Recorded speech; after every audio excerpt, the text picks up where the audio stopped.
In October 2020, a woman from Seattle visited Dallas as a tourist. She went out in the city alone looking for some nighttime company, and she found it. It's a typical story. She was young, vulnerable, alone in a city she didn't know late at night. When she never returned home, all eyes turned to the CCTV footage and the mystery man she left with. It was just supposed to be a weekend trip. She was supposed to fly back on Monday morning. But this was no ordinary case. When Marisela Botello went home with Charles Beltran, she put aside any natural suspicion of a stranger. No one could have predicted that she'd never be heard from again. What happened to her that night? And was it a mistake to trust this stranger? A jealous rage, an escape to Cambodia, and a murderous menage a trois. This is the truth of Marisela Botello's disappearance. Ms. Dykes, I hope that you find that you've been treated with a much greater amount of dignity and respect than you ever treated Marisela Botello by the deaths. May God have mercy on your soul. Marisela Botello was an ordinary 23-year-old woman. She lived in Seattle with her parents and her little brother, where she was working hard so she could afford to return to school. She wanted to study to be a nutritionist. Her trip to Dallas would be a break from the pressure of work and her future ambitions. Her family was apprehensive about her traveling alone, but in the middle of the pandemic, tickets were cheap, and she wanted some time away. The last time her mother ever saw her, she was getting ready to leave the house in a taxi to the airport at 6 a.m. October 2nd, 2020. No, ella... Uber. She left at 6 a.m. and I saw her when she was picking up her suitcase, and she was so happy that she was coming to Dallas. Marisela was booked on a flight back to Seattle on Monday morning, October 5th. Her last night away, the Sunday night, she wanted to make the most of being away from home.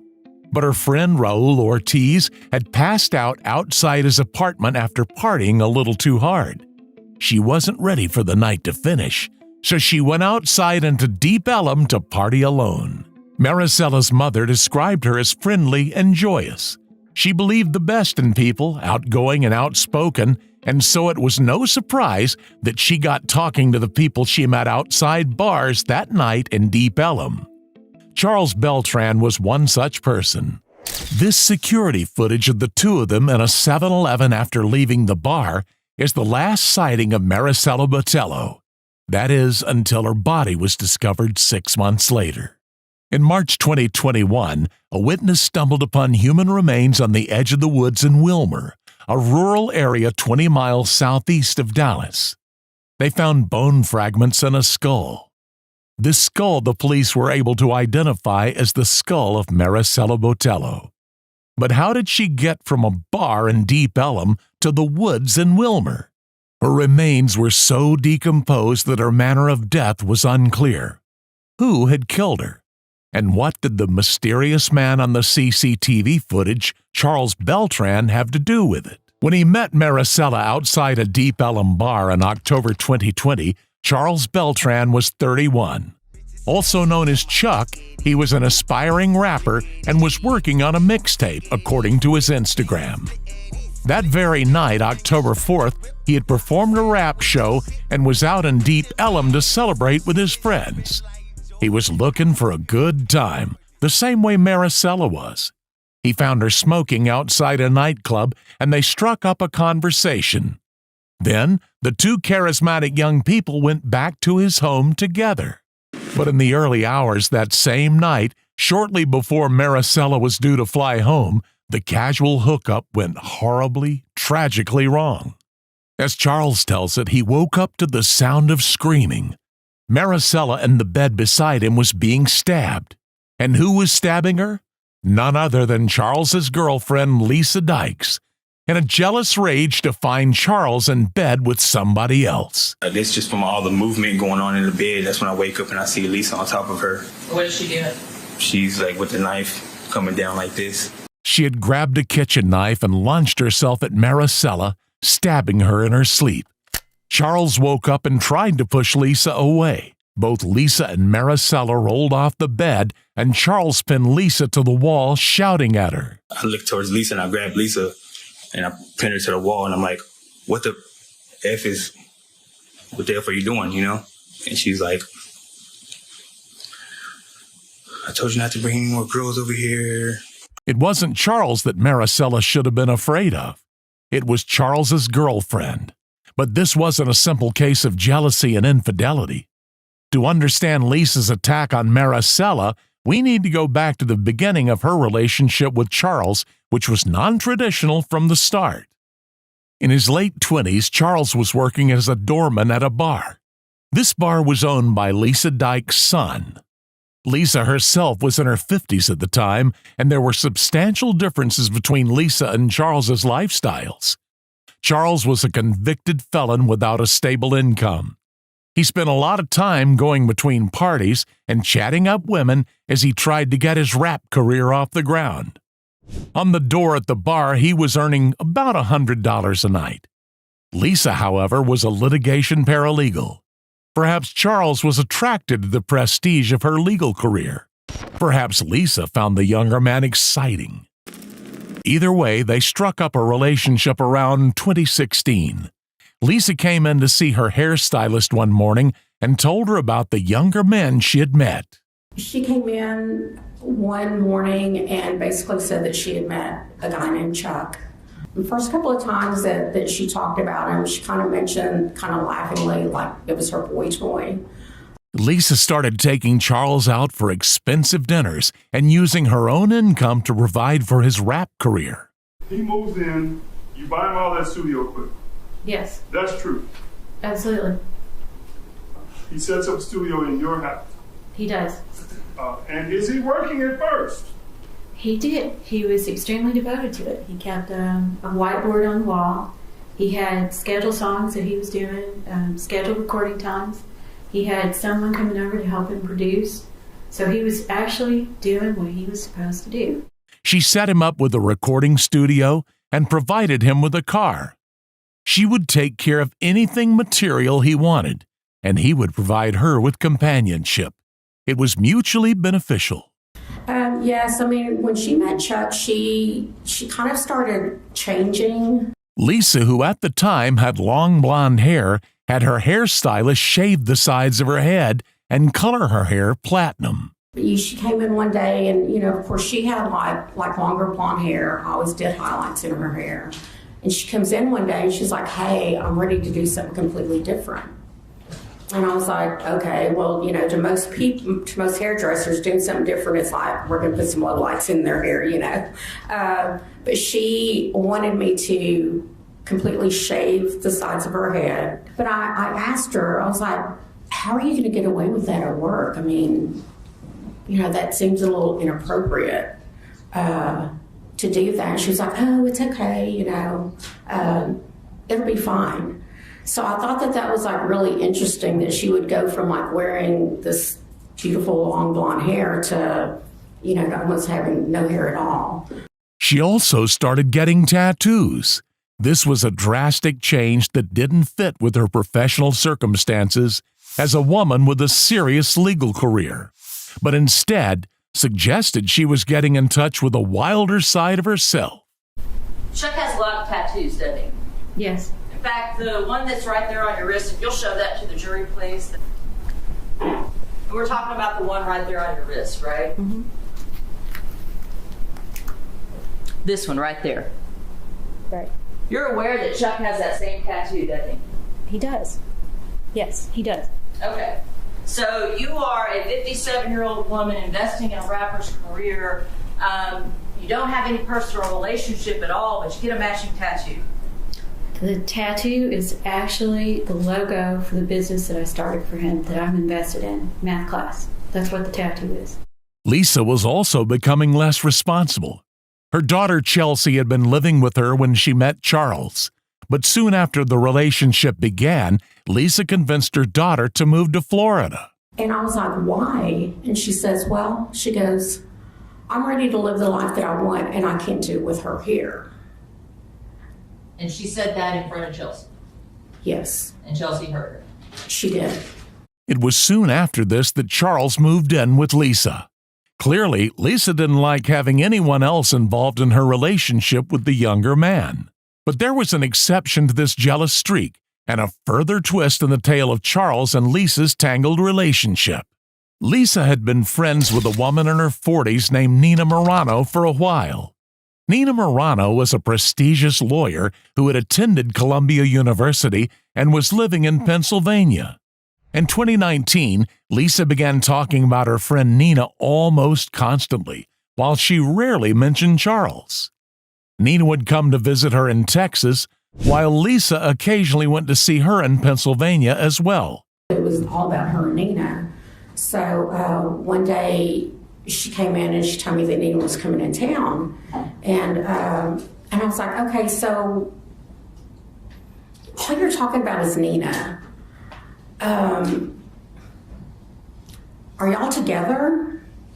And she goes, well, yeah. And I was like, yeah, but girl, you're not into women. She goes, yeah, but Nina can give me everything that I've ever wanted. In 2020, Nina and Lisa got married. Is that Nina and Lisa's unified vows? Yes. Okay, and then at the bottom it just mentions Nina, Lisa, and Chuck closing. Is that correct? Yes. Okay. And at the bottom it says, we are hers, we are one. We love each other. We love each other like sisters. Like, this is a unique relationship. I think we might think about marriage, Nina and I do, maybe differently than the average person. Not every marriage is based on sex or, that physical connection. Nina and I are supportive of each other in every way other than that. Charles was still in the picture, however. When Nina moved into Lisa's house, Charles did not move out. The three of them lived together in a relationship. The hairstylist remembers one occasion she went to the house where the throuple lived, and she saw something that horrified her. Lisa was showing her some dresses in the bedroom closet. When you were walking out of, that closet, what did you see? So as I turn around, literally straight across from me, when I turn around out of the closet, I see an altar, and it had this big statue thing that to me resembled like a Grim Reaper. And I completely freaked out. I didn't want to show how scared I was, but I just froze when I saw it. And so, she bumps into me. She's like, Kat, what are you doing? And I was like, I'm looking back at her and I'm looking at this thing and I don't know what to say. And she goes, what's wrong? And I was like, and I pointed at her, I was like, are you into witchcraft? And she goes, well, I've dabbled in it. This respectable paralegal had undergone a complete personality change over only a few years. Lisa and her two partners were mixing up with the occult, and she was becoming angry and jealous over this three-way relationship that she herself had started. Charles had a reputation as a ladies' man, and this didn't stop even when they were living together. Was him bringing women? Were you jealous about him bringing women? Absolutely not. He particularly seemed like having a friend of his, male friend of his, come over to be with the girls that he brought home. So that's basically two guys and a girl. And he would brag about it? Absolutely. But did that make you jealous? No. In the summer of 2020, Lisa came to a hair appointment and told her stylist that she had caught Nina and Charles in bed together. She was like, I could just kill her. A figure of speech or a precursor to the jealous rage yet to come? After you have sex, what happens next? We chill, chop it up, talk for a little bit, smoke a cigarette. Well, I smoked a cigarette. And Did she smoke cigarettes? no, she didn't. She didn't smoke any cigarettes while you were there? Not around me. And smoke cigarettes, talk, chat a little bit, then what? Fell asleep. Were you aware that she had to leave the next day to catch a flight? Yes, ma'am. And was it your plan to wake her up and take her back wherever she needed to be? I mean, at that time, we wasn't even thinking. When Lisa and Nina came home in the early hours of October 5th to find Charles in bed with Marisela, Lisa flew into a frenzy. So you're asleep Tell me what happens next. I wake up to her screaming, saying, "Help me, help me." And I look up, and it's just from all the movement going on in the bed. That's when I wake up and I see Lisa on top of her. What is she doing? She's like with the knife coming down like this. And once I notice the knife, that's when I push Lisa off of her. And what happens when you push this off of her? I mean, just my reaction was just to push her, and I pushed her hard. And her and Marisela like tumble over. I see Lisa still grabbing her. I jump over the bed, and as I come over to the bed, I'm trying to pry Lisa off of her, pull her apart. And Lisa got to like her hair or something to where she can't. She's trying to like get off of her, and I'm trying to pry them apart. You know how it's like if you hold something and somebody's trying to pull and you like let it go? Yes. Like Marisela just ends up, as I'm pulling them off, it's like Lisa just kind of like let go, and she just tumbles over. She tumbles over and she falls on the bed. Then I look behind me, she falls on the bed, and I look towards Lisa, and I grab Lisa, and I pin her to the wall, and I'm like, what the F are you doing, you know? And she just said that, I told you not to bring any more girls over here. Why are you disrespecting us? I do everything for you. And she was just like, you need to get your little... Say it. Your little bitch, and y'all need to leave now. I said, that's all you had to say, you know. And as I turn around, I'm fixing to tell Marisela, like, let's go. And she's just there. In my mind, I'm like, this can't be happening. I go to the restroom. I come out of the room, and I come to the restroom, turn the light on. I throw water on my face, trying to like tell myself like, wake up, you know, like this is not happening. Throw water on my face, and that's when I realized I'm still naked. I drop the towel, I put the towel on, come back in, and Lisa's just still standing there, like just looking at her, just staring at her. Charles first told Lisa they had to call 911, but Lisa refused. I could hear her saying something, like I can't recall what she's saying, but it sounds like she's saying like, what did I do? As I come in, like I see the whole scene again, and I yell at Lisa. I'm like, Lisa, and she's like not snapping out of it. She's just like staring. I'm like, Lisa, you have to call 911. She was like, no, like hold on, think about what you're doing before you do it. And to me, like registering that, I was just thinking about the whole scene. Like I'm with her, I'm the last one with her. She's in my room.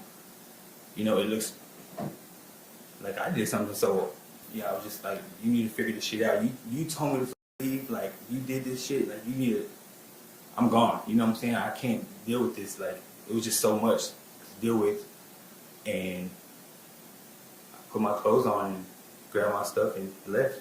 At first, Marisela's family and the police were clueless as to what had happened to her. Lisa and Nina, who worked together to cover up the crime, were smart, but evidence remained.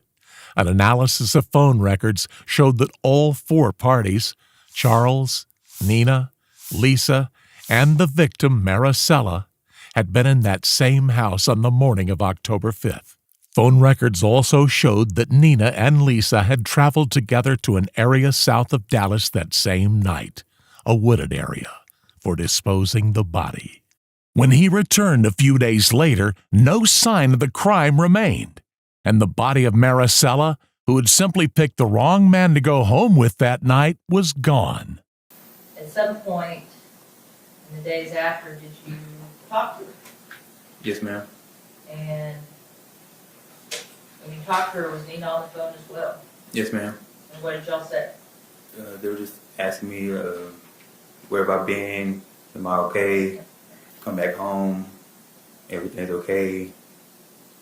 And when they said come back home, what did they tell you about how the home was? they said it's back to normal. Everything's good. Just come home. Did they tell you what happened to Marisela? No, ma'am, but I mean, I figured Did you return back to the house? eventually I did. And what did you do when you returned? I didn't want to be around them, so I went when they weren't there. I packed me some clothes and stuff and left. What's your room look like? Spotless. Like nothing ever happened. They had also cleaned the house, but when it was searched, police discovered streaks of blood hidden underneath the carpet. DNA confirmed the blood to be Marisela's blood. The lab also matched a hair found in the trunk of Charles and Lisa's car to Marisela's DNA. She had been killed in Lisa, Nina, and Charles's house, and their shared car had been used to transport her body to the woods where it was found. Lisa and Nina fled to Florida after the killing, where they'd resumed their legal careers as though nothing had happened. But after Marisela's remains were discovered in March 2021, justice began to catch up with them. Nina was arrested on March 25th in Miami. Lisa was arrested 2 days later. Charles, who had not followed his partners to Florida, but had instead gone on the run across multiple states, was arrested in Utah in April. Marisela's family thought that soon they would see justice for her cruel murder. But Lisa and Nina were determined to escape the law. On Christmas Day 2021, they managed to remove their ankle monitors, which were a condition of their bail.